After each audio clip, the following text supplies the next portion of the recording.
My apologize because it's a super sunny day outside here. Spring is arriving in Lisbon, but we are all together closet in this space without natural lights. But well, I'm going to introduce this paper session, and we are going to start with Marta Ornelas. Marta Ornelas is researcher in CIEBA, Center for Research and Studies in Fine Arts, and lecturer in the Faculty of Fine Arts of the University of Lisbon. Thank you. Hello everyone. I will try to speak standing because I have the notion that people at the end of the room don't see anybody because I was there yesterday all day and I couldn't see people. Okay. So I'd like to thank the organization for all the work of this encounter that is going quite well, I think, in my opinion. And I'm going to talk about alternative understandings of art in contemporary practices of museum education. And my speech is much in the line of some ideas that were exposed today and yesterday also about critique and controversy and disruption. The concept of critical museology has brought the possibility of a permanent questioning about the discourses of museological institutions. We have to assume that exhibitions are conceived according to the criteria of people who make choices, who creates, who selects, who exposes, and who mediates is endowed with references and experiences that condition the discourse of the institution. Critical museology arises from the constant crisis of the museum concept as a space for interaction between the public and the collection, and as a consequence of a cultural policy. Critical museology questions the authority of the museum in its interior, the museum that was before considered a temple of culture. This allows us to understand the museum as a socially constructed product that manifests a social order and which is influenced by different types of power, political, institutional, academic or other, that defend certain interpretations of cultural reality. The discourse does not describe the objects, the discourse manufactures the objects. In critical perspectives, the emphasis is placed on discourses as devices used in close relation to power. These discourses, besides generating ways of seeing, also generates ways of not seeing. Therefore, critical museology has broad social significance since it goes beyond the communication of objects, allowing us to analyze the historical and interpretative determinations that put them in the place they occupy in the institution. Museum education must also be understood as a sphere of discourse production. Inserted in the postmodern paradigm, critical museology finds echo in the educational practices that allow that artworks in museums can have multiple readings and interpretations. The museums that work in alignment with these perspectives assume that the pedagogical work starts from a situated knowledge and consider that each museum educator is a unique person with own identity competences. How can you change textbooks, teaching paths, and even the distribution of art in museums so that individuals can work out alternative understandings of art? The decadence of macro-narratives also marks postmodernity. In museums that recognize the legitimacy of critical museology, contemporary educational practices allow alternative understandings of art, considering all subjects as bearers of unique testimonies that can cause ruptures with the predictable. Postmodernity breaks the exclusive discourse of art history and makes way to the active participation of museum visitors. Who is speaking, and why this way, and what to do? We must begin at the link between critic and agency. From Donna Haraway's idea of situated knowledge, meaning that no knowledge is disconnected from either its context or the subjectivity of the one that emits it, we may ask, who speaks? Who writes? What do they write? When and how? To whom do they write it? How to specify the discourses from which the stories are constructed? How to incorporate the reflexive dimension? Intercepting critical museology with Haraway's concept of situated knowledge, Carla Padró explores 3 suggestions that can be used in museum education: to wonder oneself, to emancipate oneself, and to transform from within. Let's take a look at the first. To wonder oneself is the creation of a distance from the routine of the exercise of education and the ability to look at our own activity as if we were outside, going beyond what's conventional and repeated. Guided tours that explain the concepts in a fixed way are not connected with the context of those who visit museums. Strangeness permits to look at the world in an interrogative and perplexing way, which will allow us to assume that each educator carries a biography, a body, and a story that is taken to guided tours. Their statements are also constructions about what it means for she or he to teach and to learn.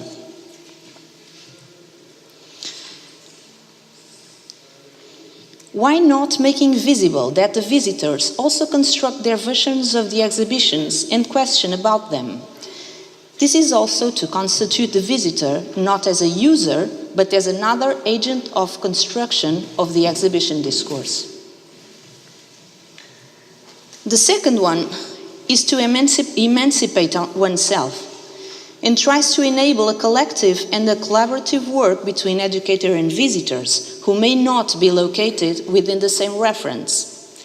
In order not to fall into a prescriptive and abstract discourse, in addition to questioning who decides the exhibition discourse, according to which bases and interests, we may add, Are there other versions beside the exposed? What voices are heard and not heard? Is it a monotonous story without knowing who the author is? Or does it use several ways of narrating? How does all these relate to your experience? Not what the museum expects of you, but what do you see of you in the museum? The question here lies in the authority of the speaker. It means recognizing the privileged place from which the museum speaks so that it can speak of others. It means recognizing from where we see to question our position. Finally, the third, transforming from within, questions whether museums that recognize legitimacy to critical museology include transformative practices in their institutions. Several museums include in their programs exhibitions of artists of critical production and integrate in their exhibitive practices the revocation of universalist discourses, privileging the legitimation of macro-narratives and different points of view. However, I wonder if in the routine tasks of these institutions, there is a room for the same kind of questioning, or if museums opt for the traditional acting. How many of them incorporate in their daily life the speeches that they expose? How many of them continue with hierarchical or fixed structures even if they expose critical issues? Or how does that influence internal decision-making? Padró also explains that within the institution, transformative practices are connected with the concept of transformative discourse by Carmen Morge, according to which museum education assumes the task of expanding the institution in order to make it politically an agent of social change. Through transformative discourse, museums are understood as transformable organizations in which the imperative is not to introduce certain segments of the public into the context of museum, but to introduce the museum to its surrounding world. The practices related with this discourse work against the hierarchical differentiation between curatorship and education. Through transformative discourse, museum educators and the public not only work together to uncover the institutional mechanisms, but also to improve and expand them. But many times, museum education ends up being part of the institution's discourse production because the work of educators is subordinate to the work of curators.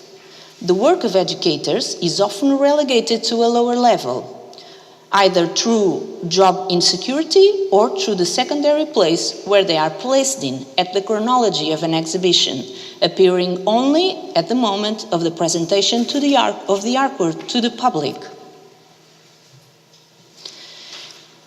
She, the museum educator, she comes in after the moment of creation, which we might presume to be situated in the studio, and after the moment of engagement, and indeed purchase, between the artist and the curator as a representative of the institution, again both concretely and generally, as well as after the period of installation and thus presentation to the public.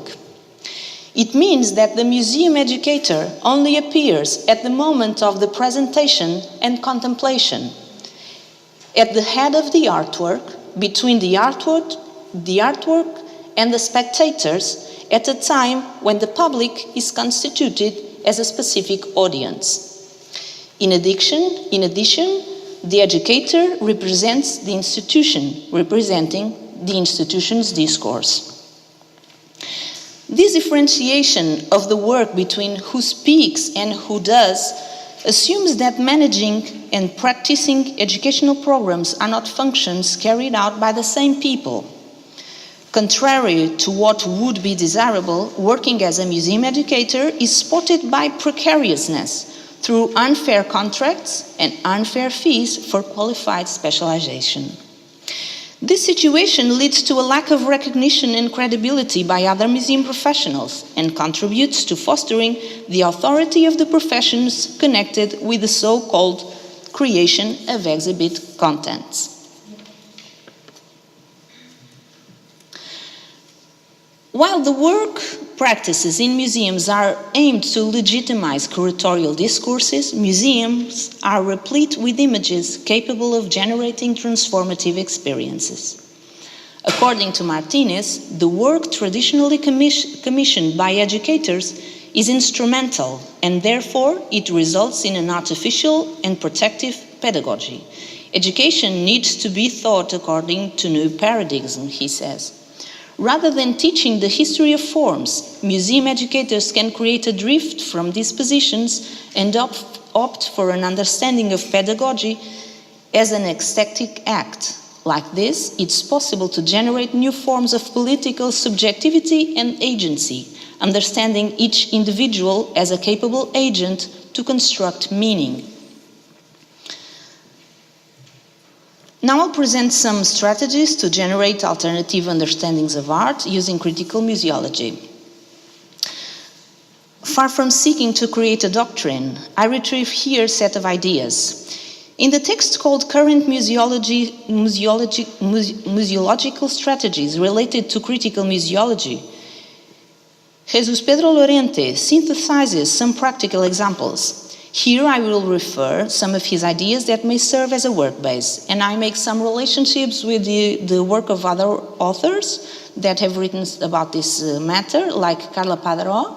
She was a university teacher at the University of Barcelona. Nora Stanfeld, teacher at Alvar Aalto University, Finland, and Anthony Shelton, teacher at the University of British Columbia, Canada.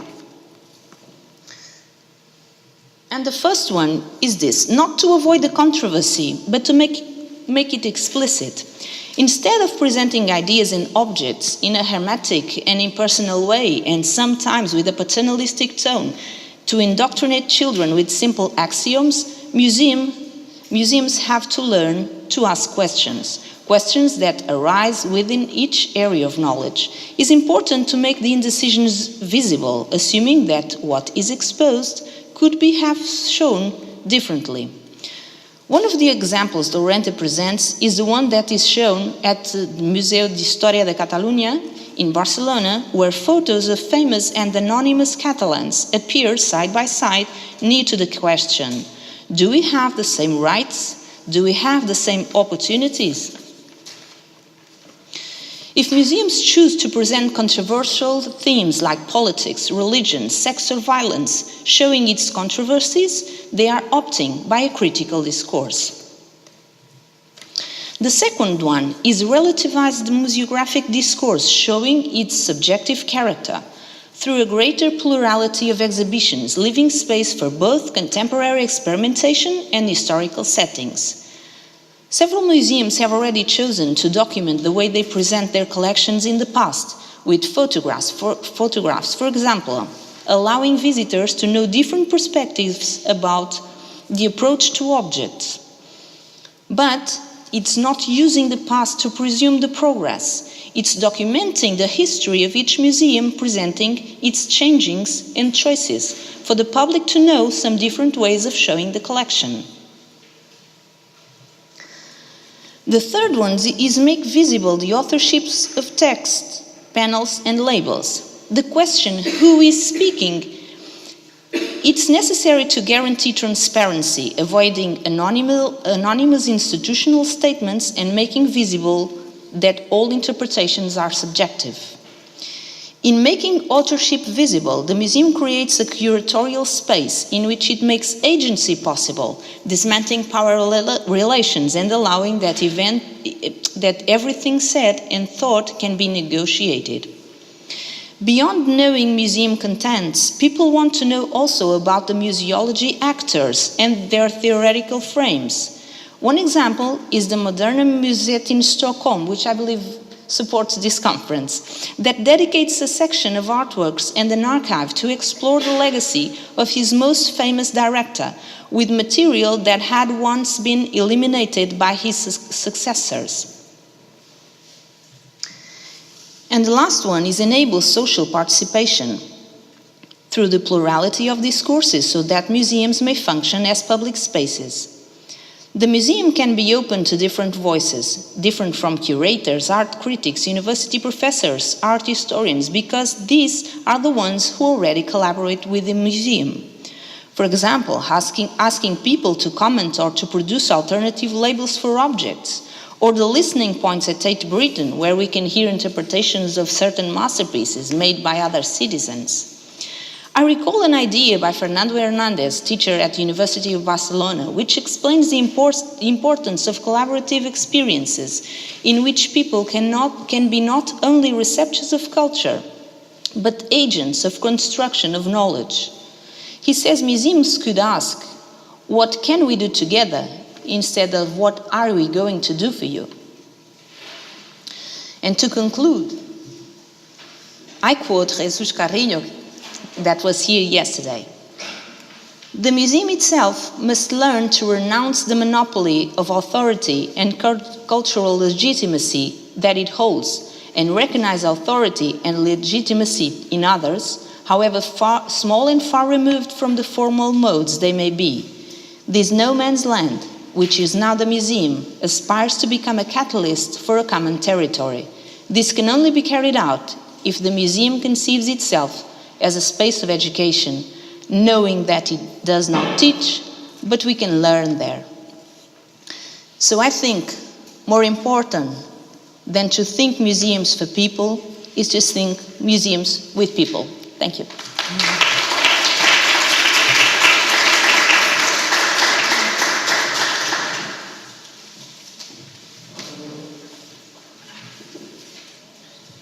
Thank you, Marta.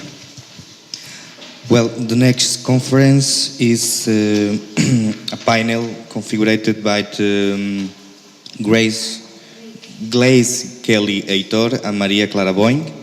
Gleyce is Educational Coordination in Escola de Olhar at Museu de Arte do Rio. E Maria Clara Boing, it's a project educator in the museum, no Museu de Arte do Rio do Brasil. The title of this conference is Do Things Exist Unseen? Criticism, Creation and Experimentation in Continuing Education with Educators at the Museu de Arte do Rio, MAR, Rio de Janeiro, Brasil. Obrigada. Hello. First, I would like to thank the organization. For us, it's a pleasure being here in this conference.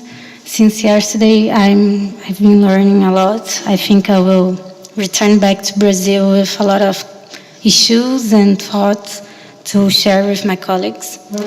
I apologize for my English too, because I hope you can understand. So this paper was written by me and Gleyce, pedagogical coordinator of the museum, who unfortunately could not be present today, and I'm here speaking in her name as well. So the paper, Do Things Existing Unseen? Criticism, Creation and Experimentation in the Continuing Education with Educators in Art in Rio Art Museum. So I'll start with the context with Rio Art Museum and its main mission, which is the integration between art and education. So the Rio Art Museum, MAR in Portuguese, and here I will call it MAR always, is a museum of art and visual culture that was founded on March 1st in 2013, being part of a urban reform project in Rio de Janeiro, driven by the great oncoming events that would be held in Brazil in the following years, the World Cup in 2014 and the Olympic and Paralympic Games in 2016. A museum that is part of the mechanisms of exclusion and violence common to the process of gentrification that are usually experienced by cities in similar conditions. We saw yesterday the MACBA in Barcelona, it's the similar condition. MAR, from its very beginning in Rio de Janeiro, is an institution in which the process is valued to the detriment of the event, accepting and questioning the process as it was conceived. The rewriting of history as a counterpoint to the great narratives. The collective construction, the listen and the porosity experience are values to replace the arguments of authority. Located in Rio de Janeiro's harbor area, this area there, is anchored at the triple combination, collection, exhibition, and education, in order to promote a transversal reading of the city and its culture production. Dedicates itself to the process for formation, transformations, and continuity that conform its histories as a museum that concentrates its force acting and intervening in the symbolic life and the context in which it is inserted. It is a museum that was conceived with the particularity of a construction formed by two buildings, already dedicated to different and complementary activities. To have a continuing education school, that's the green building, is the school, and continuing school, and the exhibition pavilion, the other one, in an architectural confirmation that delined MAR's clear mission to be a space of convergence between art and education, in which these two fields of knowledge can dialogue and act in synergy. The architectural imperative is not enough to break with certain naturalized dynamics in the field of art, especially those linked to the social division of labor, responsible for hierarchizing knowledge and ways of practicing institutions. In this sense, one of the challenges of some projects that wish to promote integration between art and education is to break with the classical understanding of education as a practice of transmission, the facilitation of content, social counterpart, and sometimes naturalization of conflicts.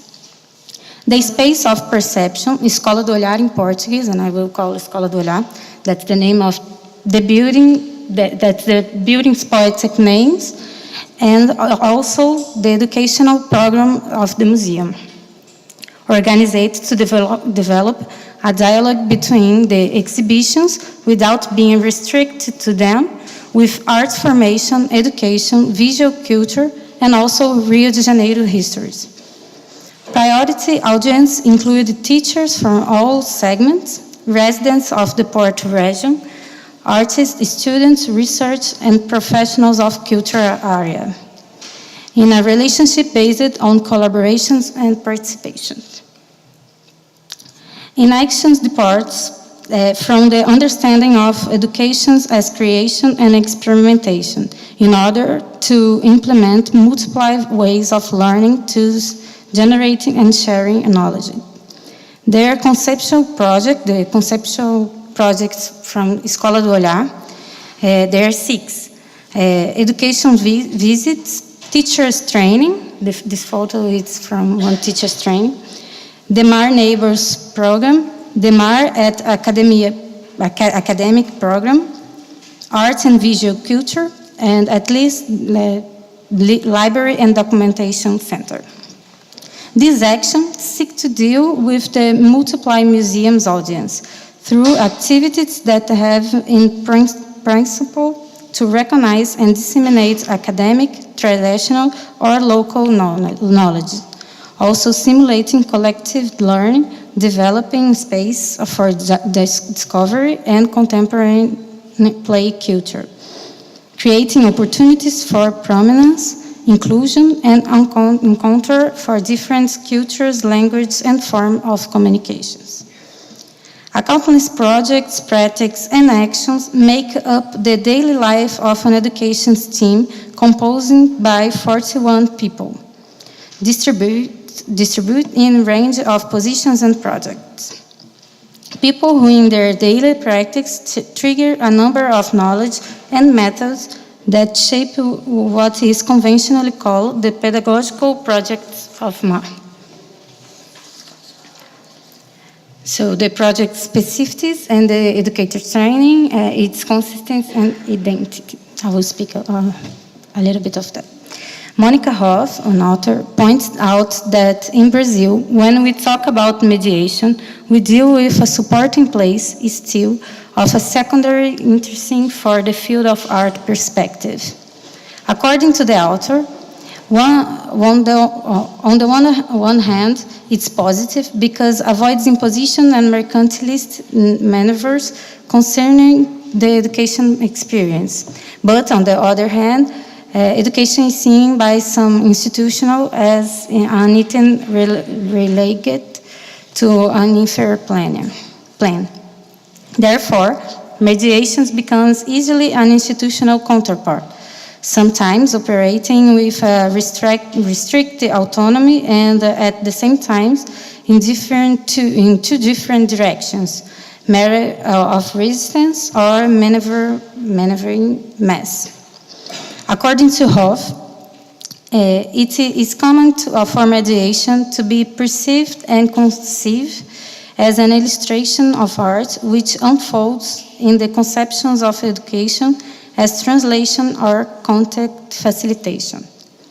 Such perception has strong ramifications in the place of subalternity delegated to an education practice in museum, which is rarely thought of as a poetic process of research, as an institution and discursive practice, such as curatorship or artistic practice.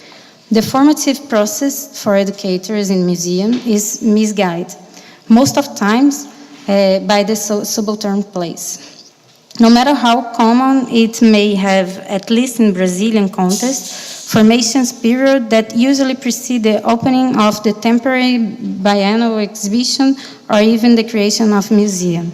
This process has a strong content characteristic with the objective of supplying the reporter's themes, content, and knowledge aimed at the information transmission reception. And the programs usually not consider what is specified to educational practice in museum, or that somehow educators are capable of creating, reflecting, analyzing, and producing knowledge in art, education, and culture from the context and the subject with which they dialogue. Dealing with this context and searching for possible ruptures with this tradition, that Escola do Olhar had its first program preceding the museum exhibition, a mediate development course held before MAR inauguration in 2013 with two objectives. Creates a dynamic of continuous formation in mediation in Rio de Janeiro as part of the agendas and guidelines of MAR's pedagogical program, and select from a formative and collective process the first team of educators of this new museum. Such training merged conventional process, text readings, lectures with curators, artists, teachers, and other experts and technical visits. They merged this with poetic actions such as walk around the city, cartography, performance, video creation, and sensitive reports. It had an ethical starting point that reflect the contradictions inherent to the projects of this museum, which in an innovative way proposed to devote equal space to art and education, and to ensure politically that its exhibition program was committed to some problems that the creation of a new museum in that region provokes, mainly removals and territory struggles. This positioning did not exempt him, therefore, for facing constant boycotts and questionings about the need of another art museum amidst the political, economic, and social crisis in Brazil.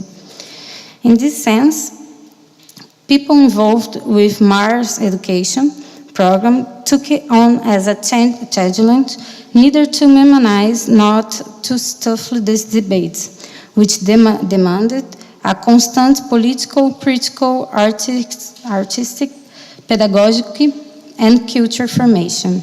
So we did not fall into the trap of affirmative and reproductive museums pedagogy. Constructing what Carmen Mosch and Marta explained us earlier, what this discourse conceives, what Carmen Mosch conceives as a self-reflexive mediation, insofar as it recognizes the complicity in this process and questions about possibilities of action. Acting is in the contradiction. That's it to say. A mediation based on criticizing, not living or hiding that contradictions, but turning such contradictions into an object of review and debate.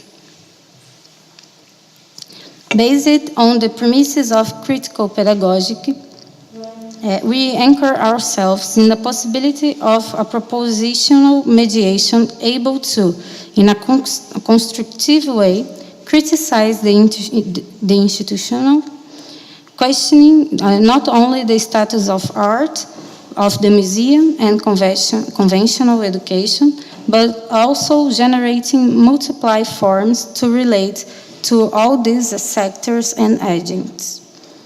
The multiplicity, collective learn, critical look at our own context, practice and statements, these are the daily research to be undertaken by educators of this museum.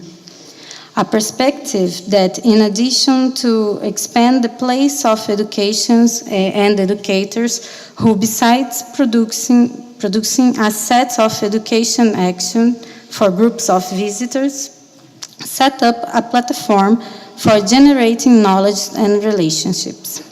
Educations that aims not only at the relationships with different audience, but on research of the museum's role as well. Art and education itself as part of the society. Considering the context of production and distribution of knowledge and questioning, when necessary, the idea of knowledge, and questioning when necessary the idea of culture, museum and society. So, in continuing education with educators as a critical reflect and everyday practice. The critical mediation, as proposed by Carmen Morris, bring the dialogue possibility with and against the discourse of the museum. Thus, we understand from her perspective mediation as a political action, generating other point of views and revealing devices and power relations that cross the cultural institutions. In a dialogue with these tensions between critical mediation and the institution, we bring Michel de Certeau in order to think how the practitioners of museums, by their operative logic, can make the institution conform by rules and standards of use an habitable space of its public interests and desires, generating networks of knowledge and sense, which are not only those imposed by the administrators of culture, politics, and markets. When we talk about the policies and the institutional program of museum, in the foreground emerges what is easily addressed to different audiences: exhibitions, training, shows, and publications, among others. The educator's formation is part of the MAR agenda even before its creation, as I said before. However, we bring here as a research point part of this activity that shapes the daily life of the team, and here renamed Continuing Education Program of Rio Art Museum Educators.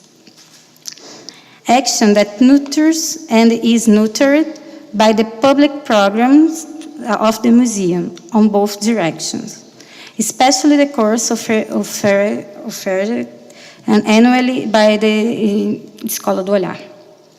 But that does not make part of the open programming of the museum, being part, in turn, of the day-to-day of the professional of education in this institution, which gives meaning to one of the cornerstones of the institution, that is to contribute with the professionals' continuing information, the starting point we use to defend our studies and training as part of the team routine and work day.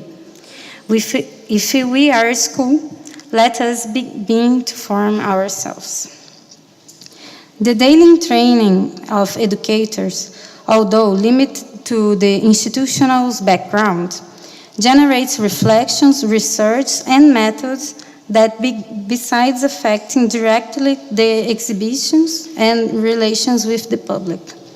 Therefore, in this space are created the strategies and devices of mediations and investigations of multiple ways of learning and sharing knowledge. Understanding museums, educations as dialogic, creative, and essential practice. For the matter, such research moments are distributed in daily, weekly, and annual formation. Those moments are working groups, working groups, the general meeting, which includes the substantiation and sharing knowledge in arts. So our formation is organized in some points. We working groups, meeting, generate meeting, and one conference of art education.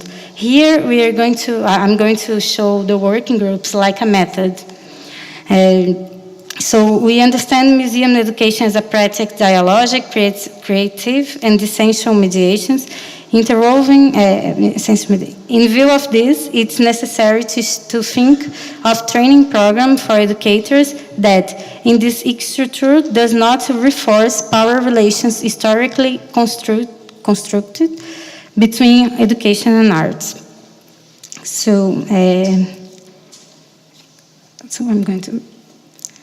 To better illustrate that we propose, we have chosen to share one of these platforms of formation, called the working groups, identified as a fertile space where intersections between art and education are explored based on four generating issues that, in addition to guide the exhibition program of the museum, are the core of its actions in the city.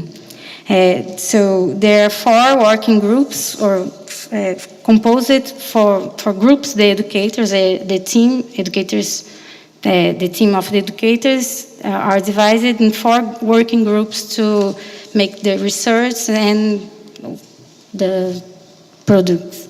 So there are the four working groups.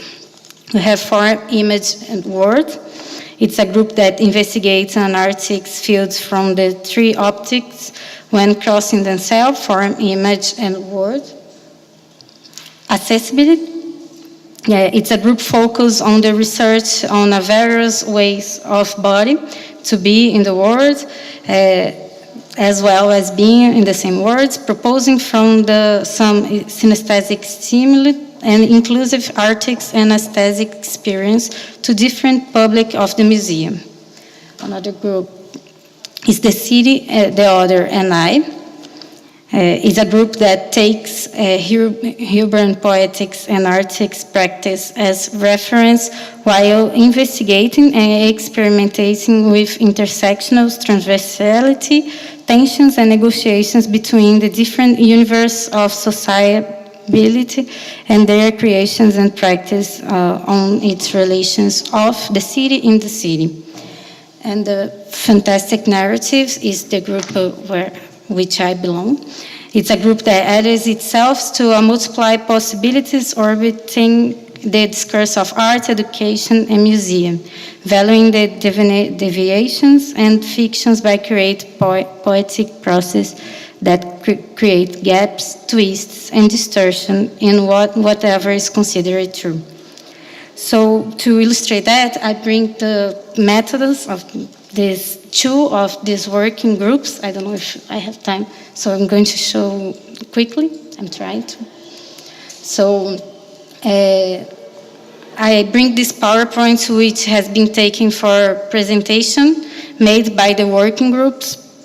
During the annual review process, I hadn't said that the working groups formed by the educators, they have autonomy to create their own methods. So the four working groups, each one have your own method of research and practice. So this is the fantastic narrative. It's a conceptual mapping of the conceptions that interest this group. This is the method of research that this group applies to himself. We have the exhibition, so we come to the exhibition. In there, we get one question. With this question, we organize our research in 4 lines. So that research is theory reference, videos, artists, music, any kind of reference, and we work with this 4 line and produce a new question. So what we do with this research nurture the programming in the museum. So with this research, we produce activities with audience. So I bring one activity created by the narrative, fantastic narrative, the working group. It's called Section of Search and Seizure of the Rio. So we performing in the gallery like we are a section of museum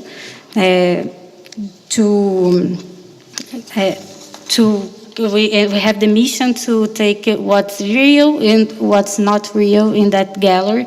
So the visitors tell us and put the paper saying what's real, what's not real. And that stay in the gallery to the day, so there are all the day. So there are visitors who get reactions of it, who didn't necessarily participate in the action. And I bring another working groups just to show the difference of work of the different aesthetics and methods of these working groups. This is the city, the other, and I. I bring the image of their own organizing. These are something of some concepts, the mapping concepts for the group. It's artistic practice, artists, identity, gender and sex, neighbors, ethnic, racial relations. And this is the method of researching that is different from the last one. So this method is created by the own educators. And I bring one activity called Na Gira da Baiana. I don't know its better translation in English. Gira, it's a step of a dance. And Baiana, it's who born in Bahia. It's a Brazilian state, which this dance it's popular. So Na Gira da Baiana is a chant procession that starts with samba and religion songs, which also involves conversation and storytelling about our Afro-Brazilian culture and memory. When the processions enter in the exhibition, in this exhibition, for example, the presence of the drums and dance re-signify the exhibition space, which dedicate only, in this case, dedicate only a wall to the ethnic and racial issues in the concept of formation of Rio de Janeiro city, the exhibition 10. So if the exhibition does not bring them as an object, they make them present by the Gira da Baiana. It was one of our educational activities. So sorry about running. I don't know if it's clear, but we believe in the continuing education program of Rio Arts Museums Educator, in part, especially the working groups, these platforms, as an important creation and experimentation space for the formation of an educator in the perspective of a dialogical, creative, and essential education. They are also a space of resistance, which survive the spectacularization context of the museum when the public's quantity is important and the time of work destined for a continual research becomes a luxury article. So, thank you. I'm sorry for running.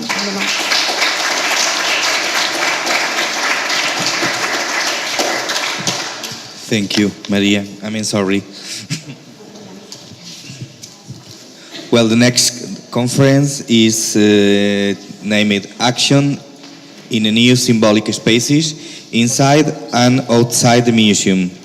The panel is presented by Estrella Luna Muñoz. She is a member of the collective TRÁFICO LÍBRE DE CONOCIMIENTOS, Free Traffic of Knowledge, and Tráfico Libre de Conocimientos was created in 2011, formed by a group of Mexican artists.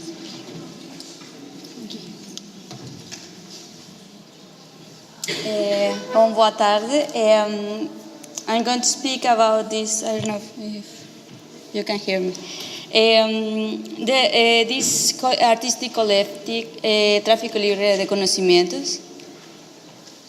Maybe with this. Yes? Okay. Tráfico Libre de Conocimientos, that means free traffic of knowledge. We are an artistic collective that we work since 2011. Well, the majority of the team lives in Mexico now. Now I'm doing research here. That's why we can be here and present to you. So we're going to speak about the action in new symbolic spaces inside and outside of the museum. We work like the art as a means of knowledge, art as an interaction or an interaction bridge, and we are looking for to reactivate new spaces of learning. We create a different way to artistic practices of our time.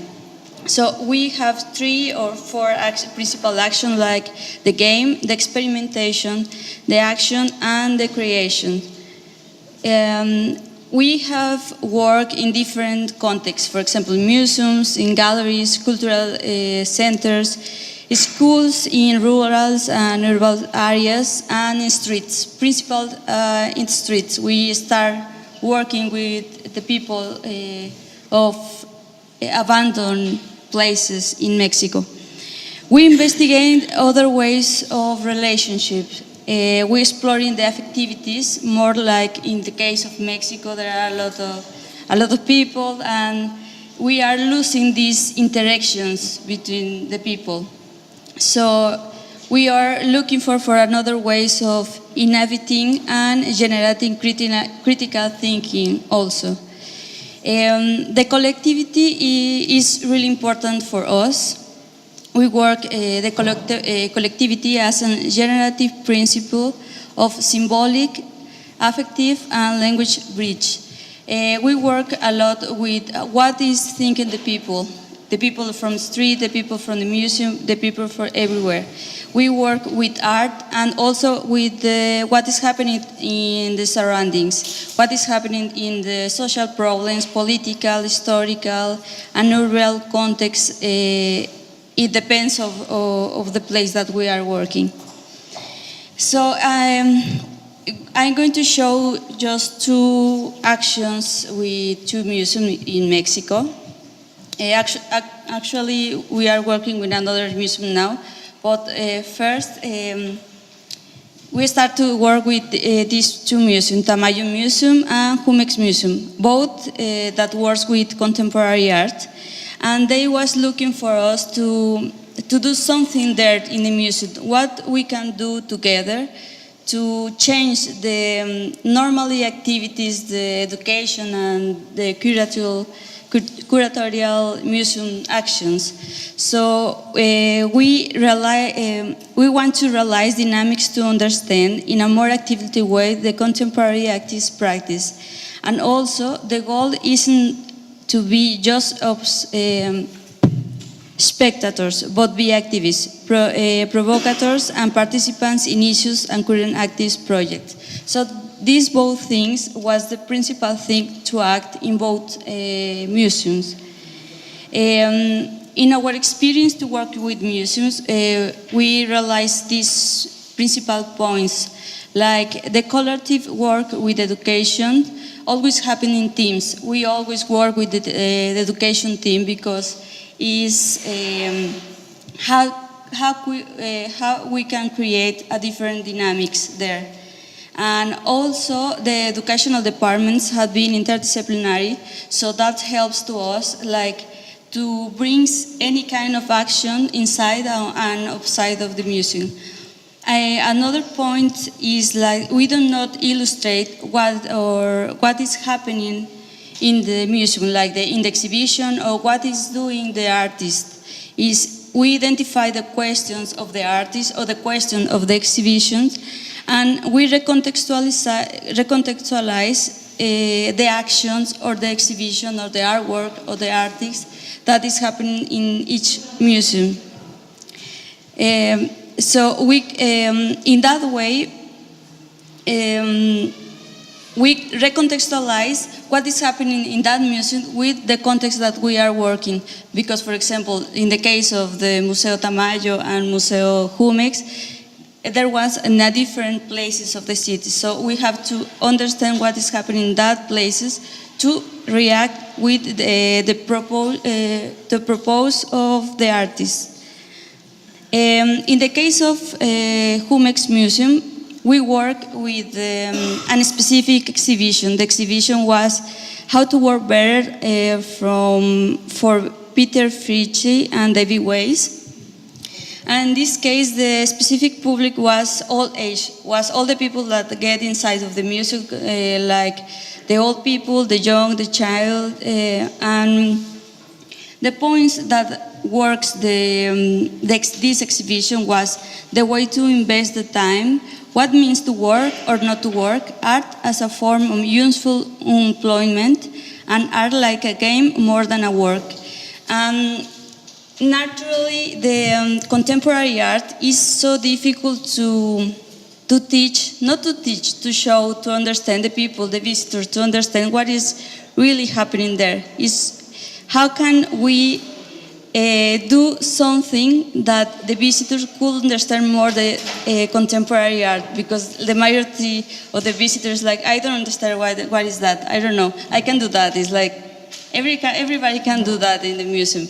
So we can to try new things. So in this case, we do time out with 2 actions, 1 minimum games and tramitology. So we create this action, tramitology, that was generated from the relationship between work and leisure, where we designate a complex way to do something simple. And this something simple is just enter to the museum. So we create this labyrinth with the people. So each day, each 2 days, we create this labyrinth to get to the museum, like reactivate this space together. So each time, obviously, we use these things that was from the museum, and we try to use the essential things that already exist in the museum to transform in another things, in this kind, like a play, for example. So it was interesting because the people was saying us like, what are you doing? And it was like, we are doing a labyrinth. Do you want to join us? And the people start to doing this labyrinth together. Was really, really interesting to work with the people there. The another action was minimum games, that where we play with a minimum of materials also, based on immediate body interaction and the exercise of wasting time. That is the more or less kind of work that was talking about the artists in that exhibition. So, for example, we start to play with the people, like who can stay more time in front of one without love. So it was really interesting to see the reaction of the people. We start to play different games that we played in Mexico and here also, like the antique plays, like with a coin or like any kind of play. We also do this T-shirt with the essential plays with hands. I don't know, this here exists like piedra, papel, tijeras, I don't know how do you say. Or there are another like Joe with a coin and something like that. So we stayed, but we was with the people and it was like, do you want to play with me? You can choose one of these. And the people start to play with us.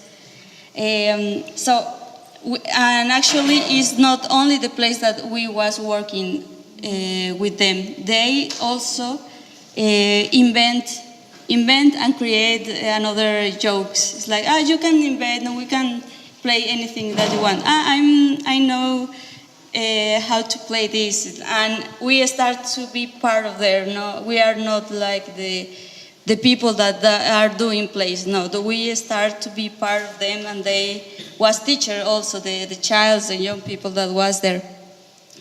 So we play a lot of things in that way, and the good thing is that finally we don't need to be there. Finally, all the people start to doing by themselves. So that was the thing that we want to do, is like an action that could be repeated by the people, not only because we was there. Actually, I want to bring a video about this, but we are preparing now. So maybe later in the site we're going to put maybe in the next week. So I'm going to repeat, we do not illustrate and we identify the questions of the artist, of the exhibition, of the artwork that is in the museum. Work with the artwork and see not like a copy. In the case of Tamayo Museum, also the talks about contemporary art, we create a summer course that in this case was public specific. The public was constant, was children and young people, and we create the summer course. Everyone plays, everyone wins, and repeat, always with the educational team. Always we was working with them. So we we worked with these 4 topics: the body, the home, the school, and the city. And we work with this question: who we are with others, we live together, we inhabit, we negotiate, we imagine, we are the schools, in our city board, we play, building bridge. But these things like we are with others, we are with the city, we are with the museum. All this question is like the museum is part of us, and the museum exists because of us, the people, the visitors. So, for example, we use a lot of the game as a way of thinking that allows a meaningful learning. We create experimentation with essential things. We don't need a lot of materials to create different actions. Always we was working with the artist. What was the artist's work in that museum? We interweave different areas of everyday life. So we go outside of the museum and we live this essential thing. What is live together? We are normally looks like not everything is separate. We are not together. So the museum is together.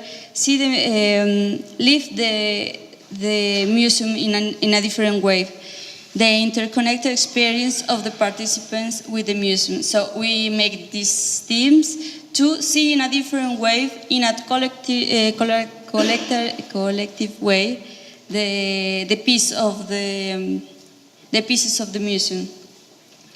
So we work with a lot of artists. Well, the pieces of the artwork that was in there, like Francis Alice, there was also Melquiades Herrera, Rinclin Tiravanilla, Félix González Torres, María Abramovic, Tony Orinco, Auxilio Tasso de Argentina. So we work to show what is the artist doing, why he is doing that. So it was like a dialogue to why he is doing that is similar, for example, in the case of Mexico. In this artwork is like, you will not cross the river before reaching the bridge. So we compare what is happening now here in Mexico. Do you know another bridge? What is a bridge? So we start to ask. We don't have the answers. They answer to themselves what they was watching in the museum, in the artist's work. So outside the museum is like about not only physically go outside inside the to the museum, is to context the actions that the artist's work we are seeing, like what is happening, why this artist or why this artwork is working with this. What is happening in that context, in that city, what do you think? Is like always made questions to them, and they start to think about like, no, I don't understand. And then another child is like, maybe it could be this, and another, no, it's not that. So it's this dialogue that is really interesting of these actions. So we provoke critical spirit and observant of contemporary art. Don't be like, I don't understand that. So start to ask, why do you don't understand that? What could be means that kind of things that we are working with. So we also work with the netbook as a researcher and observer, like is the artist. So they start to be like an artist, and like this another, the artist book that has there in the museum. So it's like they can be artists also. We create new symbolics, the art and the museum in a collective way. Like them, they have to see really clear what doesn't mean, because we just said a collective way. Well, they don't understand. It's like, no, they have to see physically what is that. So we create these actions more activity way. In this way, the activities were based on playful strategies that searched to expand the boundaries of communication between individuals and between the same individuals with the museum artworks. So was more active all the actions with them. We question, we talk about what was we doing and what the artist was think about. We share and learn with the collective experience, with all the people of the museum, with the parents of them, and uncles, and all the people that, there was some session that was open to all the people that was there. So we create this, another collective net, that, well, this action we have already made in another part of Mexico, so we create again with them. And in this case, it's like we are one, we are together with connectivity, with the museum. So we are here and we're going to create something together. We create a resummon places of memory, building together, because really the experience is something that they're going to get with that. So it's like to broke this idea, to teach what this is mean, what is the artist is doing. Is like they have to live what can to build together in a new memory from them. So we build together, we cook together, we share together, like the artist Rincriti Rabanilla. And also we use the food like essential thing, because in Mexico it's so important these meetings. I'm going to show this is. Sí. Sí. We're going to see only 2 minutes because it's so it's big.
Well, we're going to see only these 2 minutes because we don't have time. So we really finished to these questions, like in the work with the museums. It is possible for education departments to have or generate long-term research inside pending for independent from curatorship. It is possible to consider generating works, pieces from the educational department. How can research in the educational department transcend the curatorial agenda? Because we see this difference between the artists from the curatorial side and the artists from the educational art. Why? Well, we bring all these questions to share, I don't know, to start to think about what we can do. And that's all, and thanks so much.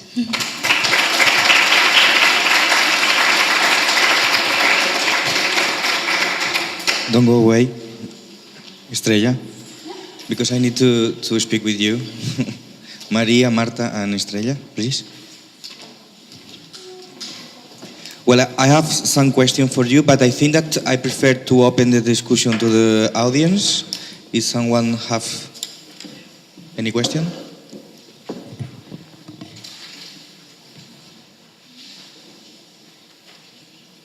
No? Okay. I'm going to start.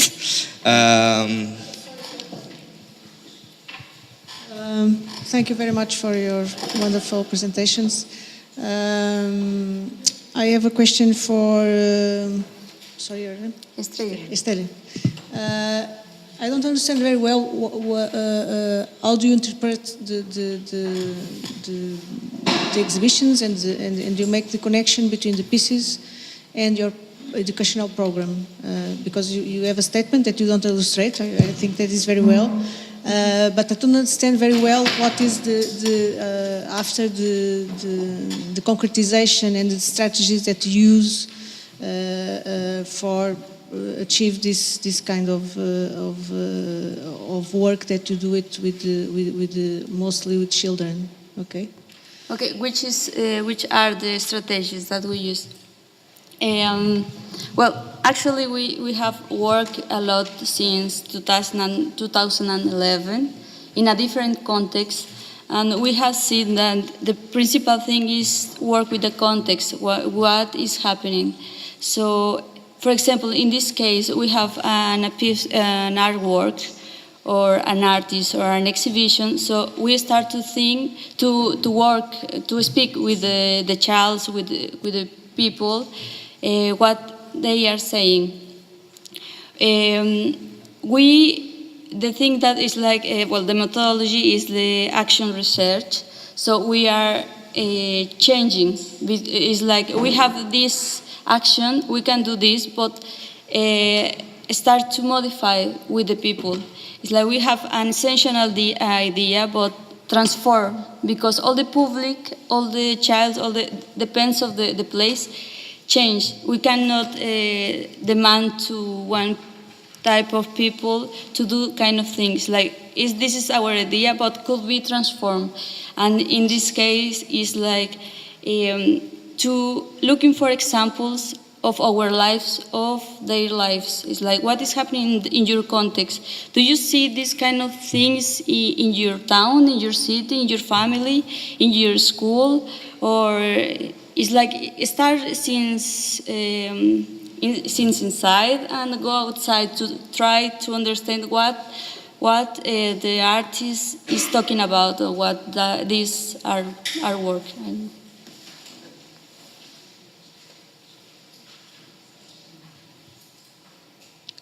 Somebody have some question?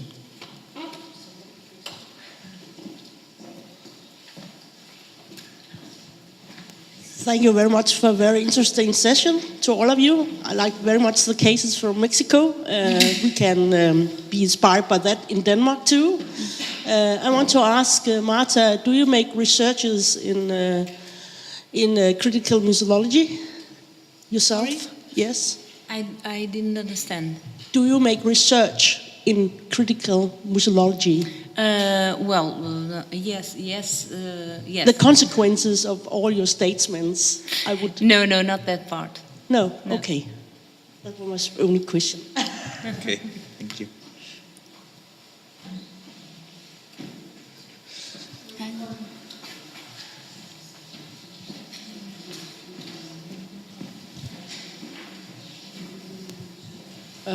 My question is to Estrella. You show a lot of work with young people, mainly children, but what about the teenagers?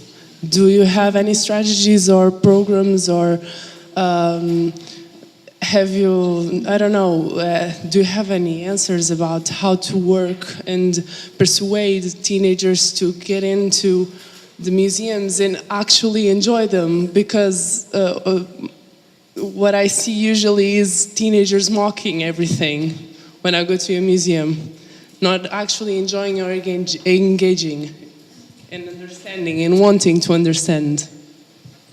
So my question is, what about the work with teenagers? Do you have any? Well, in the first the Humex Museum, we had the young people. I know that it's more difficult to work with them, but it's in this case to work. We have worked not in a museum, but in another context, in the streets with the people, with young people, and I think in this case it's like to try to be like them. It's like we are with them, but we have not to be like, I am the artist, I am the professor, I am the, I don't know, any kind of, the curator, the teacher, I don't know. It's like I'm with you in the same level, so we're going to build something together and hear what they are think about, because sometimes maybe they are shy or something like that, but in the case that they could do something by themselves, it's like, well, we're going to do this, but now you can do anything you want. It's like we have a line of work with you, like artwork or theater or any kind of action that you're going to work, and then it's like, well, you have to propose something that is going to do together, and we're going to have to do that. It's like the same. It's like in that age, it's like I don't going to see what or to hear what the teacher, the curator, the artist is going to say. It's really boring. It's like, no, I have to. We have to give the opportunity to they build something, do really something by themselves, and be here by everyone. I don't know. Mm-hmm.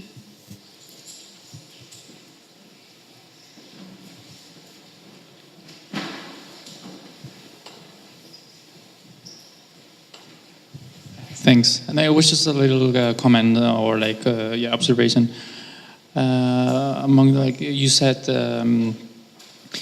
about how can you were posing the question of how if the educational department could bring something new, generate something against or like in difference to the curriculum. I think the main challenge we are facing, and it's like the question must be addressed as how can we benefit from each other, right? I think that's pretty much what we do at Mediation, to bridge, to kind of share methodologies, because it's some in a particular way both are specific, but both can benefit from each other. That's my point of view. So it's not if the educational department can be super autonomous. I know it's a systemic problem we're facing, and all the institutions, they are really isolated. I mean, all the departments are confined. You know, there's no real dialogue. But we need to, I don't know, change our image also of the curator as something really autonomous, something really not close, not connected to. But I don't know. I guess it depends on the project also. But I would say it's more. We really need more to connect more, to share.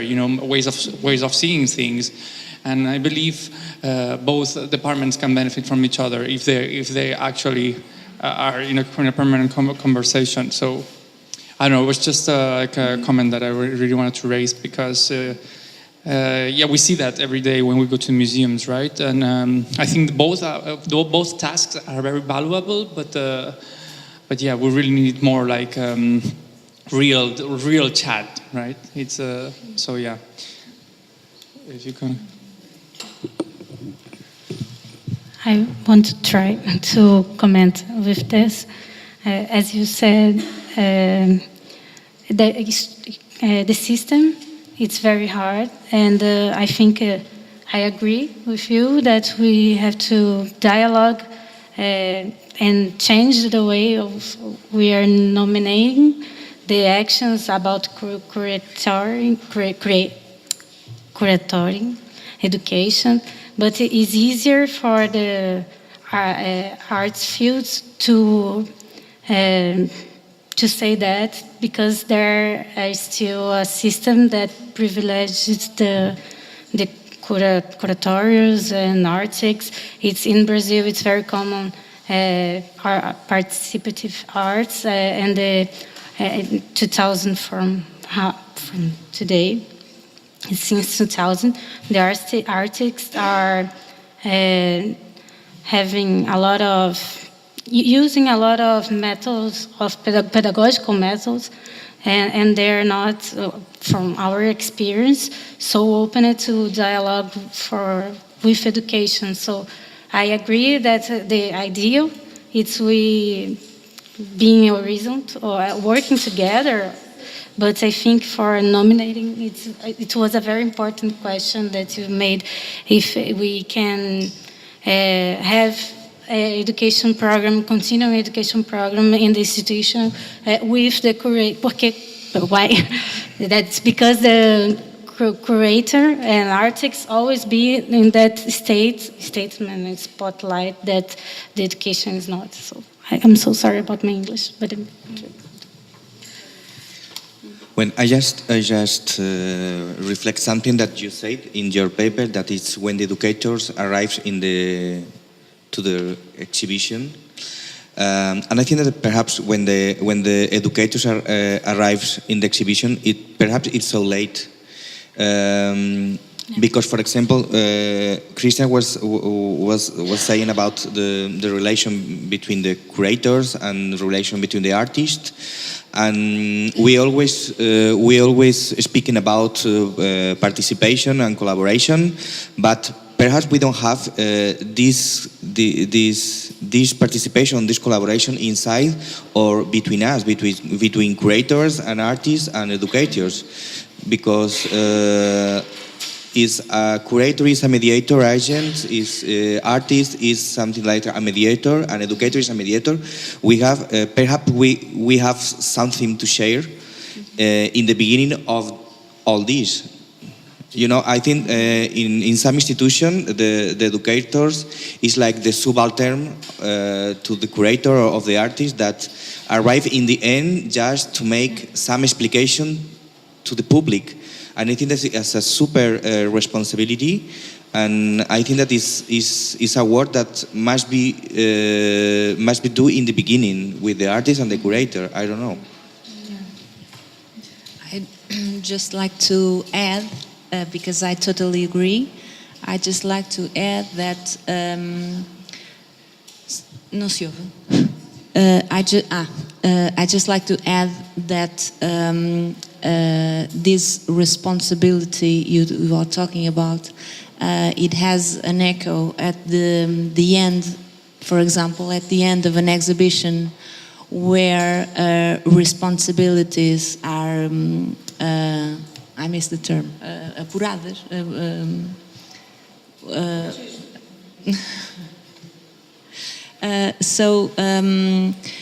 At the end of each exhibition, it happens frequently that education department is considered guilty of some unsuccessful